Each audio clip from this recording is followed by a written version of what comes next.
শ্রীমদ্ভগবদ্গীতা যথাযথ। এখানে গীতাপাঠ বাংলা ষষ্ঠ অধ্যায় ধ্যানযোগ নিয়ে আলোচনা করা হয়েছে। গীতার এই অধ্যায়ে ভগবান শ্রীকৃষ্ণ অর্জুনকে ধ্যানযোগের বিষয়ে অবগত করিয়েছেন। অনাশ্রিত কর্মফলং কার্যং কর্ম করতি যঃ সসন্ন্যাসী চ যোগী চ ন নির্নির্ণ চাক্রিয়। পরমেশ্বর ভগবান বললেন, যিনি অগ্নিহোত্রাদি কর্ম ত্যাগ করেছেন এবং দৈহিক চেষ্টাশূন্য তিনি সন্ন্যাসী বা যোগী নন। যিনি কর্মফলের প্রতি আসক্ত না হয়ে তার কর্তব্য কর্ম করেন, তিনিই যথার্থ সন্ন্যাসী বা যোগী। হে পাণ্ডব, যাকে সন্ন্যাস বলা যায় তাকেই যোগ বলা যায়, কারণ ইন্দ্রিয় সুখ ভোগের বাসনা ত্যাগ না করলে কখনোই যোগী হওয়া যায় না। অষ্টাঙ্গযোগ অনুষ্ঠানে যারা নবীন, তাদের পক্ষে কর্ম অনুষ্ঠান করাই উৎকৃষ্ট সাধন, আর যারা ইতিমধ্যেই যোগারূঢ় হয়েছেন, তাদের পক্ষে সমস্ত কর্ম থেকে নিবৃত্তি উৎকৃষ্ট সাধন। যখন যোগী জড় সুখভোগের সমস্ত সংকল্প ত্যাগ করে ইন্দ্রিয়ভোগ্য বিষয়ে এবং সকাম কর্মের প্রতি আসক্তির রহিত হন, তখন তাকেই যোগারূঢ় বলা হয়। মানুষের কর্তব্য তার মনের দ্বারা নিজেকে জড় জগতের বন্ধন থেকে উদ্ধার করা, মনের দ্বারা আত্মাকে অধঃপতিত করা কখনোই উচিত নয়। মনি জীবের অবস্থা ভেদে বন্ধু ও শত্রু হয়ে থাকে। যিনি তার মনকে জয় করেছেন তার মন তার পরম বন্ধু, কিন্তু যিনি তা করতে অক্ষম তার মনই তার পরম শত্রু। জিতেন্দ্রীয় ও প্রশান্তচিত্ত ব্যক্তি পরমাত্মাকে উপলব্ধি করতে পেরেছেন। তার কাছে শীত ও উষ্ণ, সুখ ও দুঃখ এবং সম্মান ও অপমান সবই সমান। যে যোগী শাস্ত্রজ্ঞান ও তত্ত্ব অনুভূতিতে পরিতৃপ্ত, যিনি চিন্ময় স্তরে অধিষ্ঠিত ও জিতেন্দ্রীয় এবং যিনি মৃৎখণ্ড, প্রস্তর ও সুবর্ণে সমদর্শী, তিনি যোগারূঢ় বলে কথিত হন। যিনি সুহৃদ, মিত্র, শত্রু, উদাসীন, মধ্যস্থ, মৎসর, বন্ধু, ধার্মিক ও পাপাচারী সকলের প্রতি সম্বুদ্ধি, তিনিই শ্রেষ্ঠতা লাভ করেন। যোগারূঢ় ব্যক্তি সর্বদা পরব্রহ্মে সম্পর্কযুক্ত হয়ে তার দেহ, মন ও নিজেকে নিয়োজিত করবেন। তিনি একাকী নির্জন স্থানে বসবাস করবেন এবং সর্বদা সতর্কভাবে তার মনকে বশীভূত করবেন। তিনি বাসনামুক্ত ও পরিগ্রহ রহিত হবেন। যোগ অভ্যাসের নিয়মেই যে কুশাসনের উপর মৃগচর্মের আসন, তার উপরে বস্ত্রাসন রেখে অত্যন্ত উচ্চ বা অত্যন্ত নীচ না করে সেই আসন পবিত্র স্থানে স্থাপন করে তাতে আসীন হবেন। সেখানে উপবিষ্ট হয়ে চিত্ত, ইন্দ্রিয় ও ক্রিয়াকে নিয়ন্ত্রিত করে চিত্ত শুদ্ধির জন্য মনকে একাগ্র করে যোগ অভ্যাস করবেন। শরীর, মস্তক ও গ্রীবাকে সমানভাবে রেখে অন্যদিকে দৃষ্টি নিক্ষেপ না করে, নাসিকার অগ্রভাগে দৃষ্টি নিবন্ধ করে প্রশান্তাত্মা, ভয়শূন্য ও ব্রহ্মচর্য ব্রতে স্থিত পুরুষ মনকে সমস্ত জড় বিষয় থেকে প্রত্যাহার করে আমাকে জীবনের চরম লক্ষ্যরূপে স্থির করে হৃদয়ে আমার ধ্যানপূর্বক যোগ অভ্যাস করবেন। এভাবেই দেহ, মন ও কার্যকলাপ সংযত করার অভ্যাসের ফলে যোগীর জড় বন্ধন মুক্ত হয় এবং তিনি তখন আমার ধাম প্রাপ্ত হন।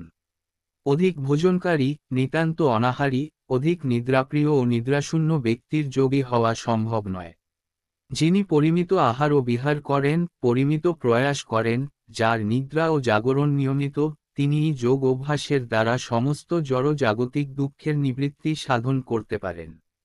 যোগী যখন অনুশীলনের দ্বারা চিত্তবৃত্তির নিরোধ করেন এবং সমস্ত জড় কামনা বাসনা থেকে মুক্ত হয়ে আত্মাতে অবস্থান করেন, তখন তিনি যোগযুক্ত হয়েছেন বলে বলা হয়।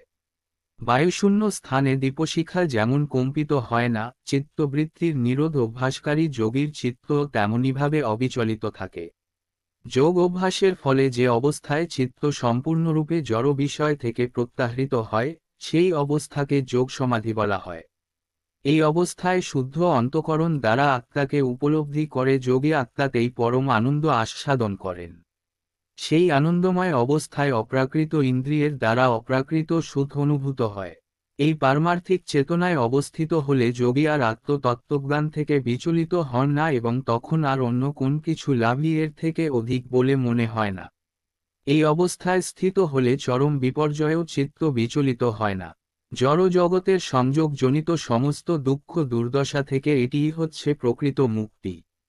অবিচলিত অধ্যবসায় ও বিশ্বাস সহকারে এই যোগ অনুশীলন করা উচিত। সংকল্পজাত সমস্ত কামনা সম্পূর্ণরূপে ত্যাগ করে মনের দ্বারা ইন্দ্রিয়গুলিকে সব দিক থেকে নিয়ন্ত্রিত করা কর্তব্য। ধৈর্যযুক্ত বুদ্ধির দ্বারা মনকে ধীরে ধীরে আত্মাতে স্থির করে এবং অন্য কোন কিছুই চিন্তা না করে সমাধিস্থ হতে হয়। চঞ্চল ও অস্থির মন যে বিষয়ে ধাবিত হয় সেই বিষয় থেকে নিবৃত করে মনকে আত্মার বশে আনতে হবে। ব্রহ্মভাব সম্পন্ন প্রশান্ত চিত্ত, রজগুণ প্রশমিত ও নিষ্পাপ হয়ে যার মন আমাতে নিবিষ্ট হয়েছে, তিনিই পরম সুখ প্রাপ্ত হন।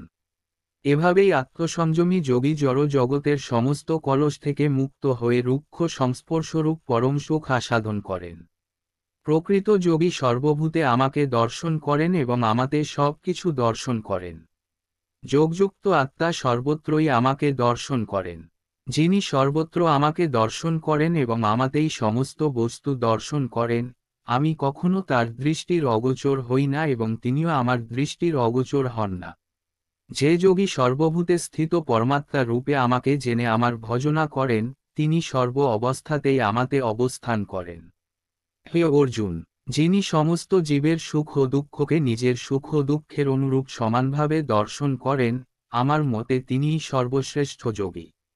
অর্জুন বললেন, হে মধুসূদন, তুমি সর্বত্র সমদর্শনরূপ যে যোগ উপদেশ করলে, মনের চঞ্চল স্বভাববশ আমি তার স্থায়ী স্থিতি দেখতে পাচ্ছি না।